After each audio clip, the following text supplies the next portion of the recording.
Hindi short hand की practice dictation 90 शब्द प्रति मिनट गति से डिक्टेशन 5 सेकंड में शुरू होगी। स्टार्ट।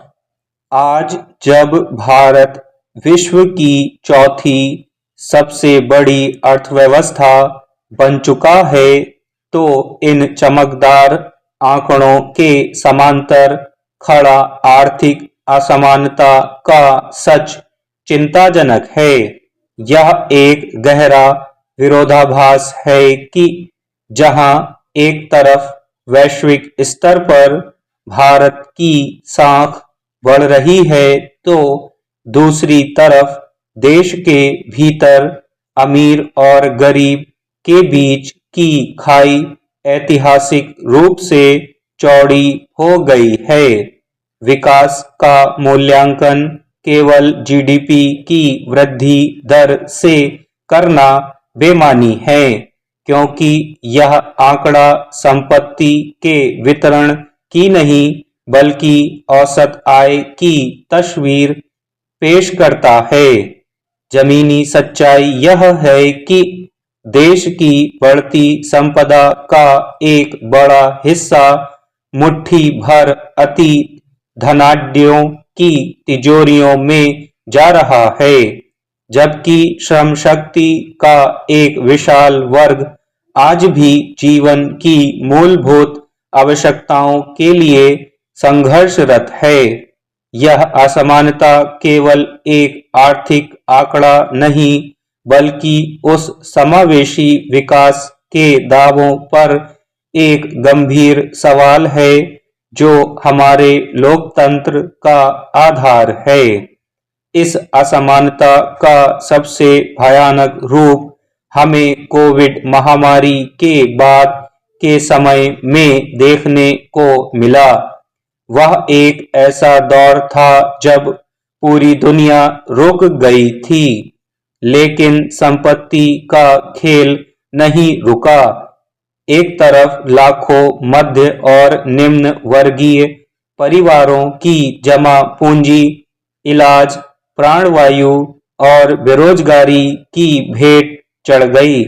करोड़ों लोग जो अपनी मेहनत से गरीबी रेखा से ऊपर आ चुके थे, वापस उसके नीचे ढकेल दिए गए। छोटे व्यापार बंद हो गए, नौकरियां चली गईं और प्रवासी मजदूरों की दर्दनाक तस्वीरें हमारे सामूहिक विवेक को झकझोर गईं। दूसरी तरफ ठीक इसी कालखंड में देश के शीर्ष उद्योगपतियों की संपत्ति में ऐतिहासिक और अकल्पनीय वृद्धि दर्ज की गई। जब आम आदमी कर्ज की मासिक किस्तें चुकाने के लिए संघर्ष कर रहा था, तब शेयर बाजार कुलांचे भर रहा था। अर्थशास्त्रियों ने इसे विषम सुधार का नाम दिया। यह एक ऐसी स्थिति थी जहां अर्थव्यवस्था दो विपरीत दिशाओं में बट गई। एक तरफ संगठित और अमीर वर्ग ऊपर की ओर बढ़ रहा था, दूसरी तरफ असंगठित और गरीब वर्ग रसातल में जा रहा था।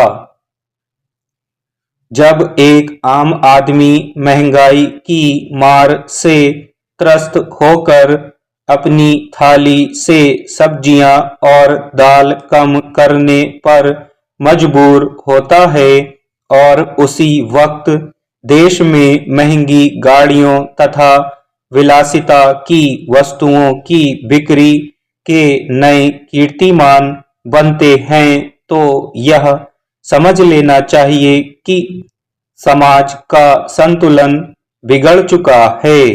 इस असंतुलन की जड़ें हमारी नीतियों और कर प्रणाली में भी गहरी धसी हुई हैं।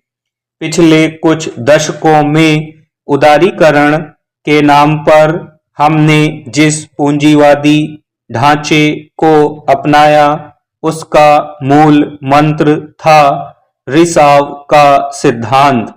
यह माना गया था कि अगर हम ऊपर के लोगों और बड़े निगमित ढांचों को समृद्ध करेंगे, उन्हें करों में छूट देंगे, तो वे निवेश करेंगे।